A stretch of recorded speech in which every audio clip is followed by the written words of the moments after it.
बात, एक छोटी सी कहानी से मैं अपनी बात समझाऊं। मैंने सुना है कि एक समुराई सरदार, एक जापान में एक सम्राट जो बहुत तेजस्वी तलवार का चलाने वाला समुराई है, उसके मुकाबले जापान में कोई आदमी नहीं जो उतनी अच्छी तलवार चला सके। उसकी कुशलता की कीर्ति दूर दूर तक जापान के बाहर भी पहुंच गई। लेकिन एक दिन उसे पता चला कि उसका पहरेदार उसकी पत्नी के प्रेम में पड़ गया। उसने उन दोनों को पकड़ लिया। लेकिन समुराई सरदार था। उसने कहा कि मन तो मेरा करता है कि तेरी गर्दन काट दूं, लेकिन नहीं, तूने भी प्रेम किया है मेरी पत्नी को, इसलिए उचित यही होगा कि तलवार एक तू ले ले और एक मैं लेता हूं, हम दोनों युद्ध में उतर जाएं, जो बच जाए वही मालिक हो। उस पहरेदार ने कहा कि मालिक, आप ऐसे ही गर्दन काट दें तो अच्छा, ये खेल आप क्यों करते?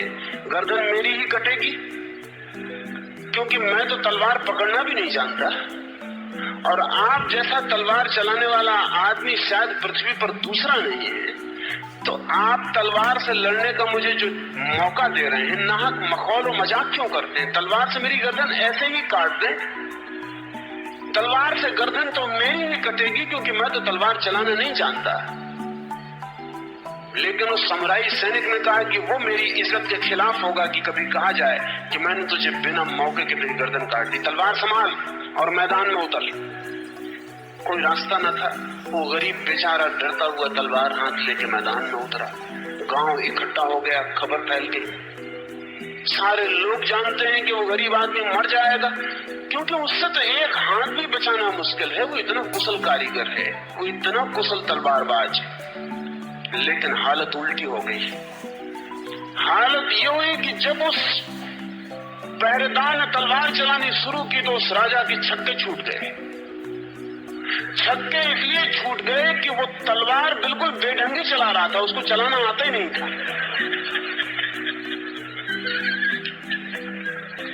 उससे बचाव मुश्किल मालूम पड़ा, और वो इतनी पूर्णता से चला रहा था क्योंकि उसके जीवन मरण का सवाल था। राजा के लिए तो खेल का मामला था, जानता था अभी काट देंगे, लेकिन उसके जीवन मृत्यु का सवाल था। तलवार और वो आदमी एक ही हो गया। राजा ने घुटने टेक दिए और कहा कि मुझे माफ कर, लेकिन तू ये कर क्या रहा है? बड़ा मुश्किल उसको रोका जा सका। उसने सामने दरख्त था, उसको काट डाला तलवार से। वो इतने एक हो गया। राजा तो हट गया, घुटने टेक दिए, लेकिन उसमें जो ऊर्जा जग गई, उसने जब तक दरख्त नहीं काट डाला, बिल्कुल बड़ा मुश्किल उसको रोका जा सका। और जब उससे पूछा कि तुझे हो क्या गया, तुझ में कहां से ये शक्ति आ गई, उसने कहा जब मैंने सोचा कि मरना ही है तो एक दफे चला के ही मर जाना चाहिए। अब मरना ही पक्का है, अब जीने का कोई उपाय नहीं। तुम अब पहली दफे जिंदगी में इंटीग्रेटेड हो गया, पहली दफे इकट्ठा हो गया। मैंने कहा अब कोई सवाल नहीं, मौत सामने खड़ी है, एक मौका है, जो भी मैं कर सकता हूं कर डालूं। तो मुझे न आगे का ख्याल रहा, न पीछे का ख्याल रहा, न मुझे पत्नी का, राजा का ख्याल रहा, न अपनी प्रेयसी का ख्याल रहा। फिर तो धीरे धीरे मुझे ये भी पता नहीं रहा कि मेरा हाथ कहाँ खत्म होता है और तलवार कहाँ शुरू होती। और जब तुम चिल्लाने लगे रुको रुको, तो मुझे समझ नहीं पड़ता था कि कौन रुके, किसको रोक रहे हो। ये आदमी टोटल हो गया। उस सम्राट ने कहा कि आज मुझे पहली दफा पता चला कि सबसे बड़ी कुशलता टोटल एक्शन है। मैंने बड़ी कुशलता पाई, लेकिन मैं टोटल नहीं हूं, क्योंकि मेरे लिए एक कला है, एक आर्ट है। मैं चलाता हूं, लेकिन मैं अलग हूं।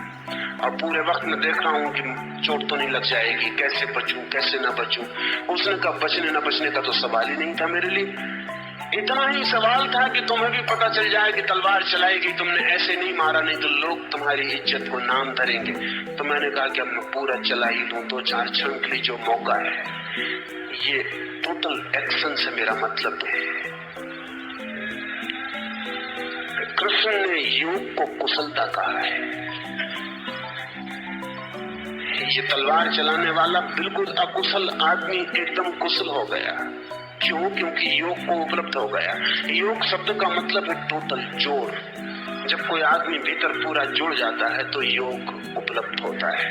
इंटीग्रेटेड, संयुक्त, संश्लिष्ट।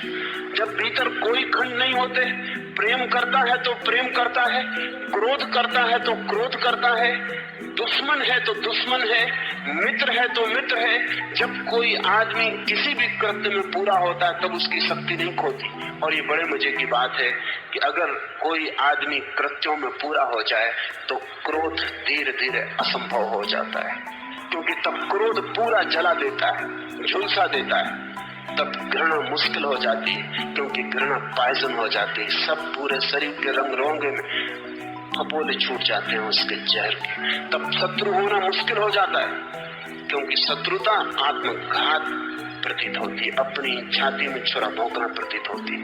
हम तभी तक क्रोधी हो सकते हैं जब तक हम अधूरे काम कर रहे हैं। हम तभी तक दुश्मन हो सकते हैं जब तक हमारे कृत्य पूरे नहीं है। जिस दिन हमारे कृत्य पूरे हैं उस दिन हमारी जिंदगी में प्रेम का ही फूल खिल सकता है। जिस दिन हमारा कृत्य पूर्ण है उस दिन प्रार्थना ही हमारे प्राणों की अभिप्सा बन जाती।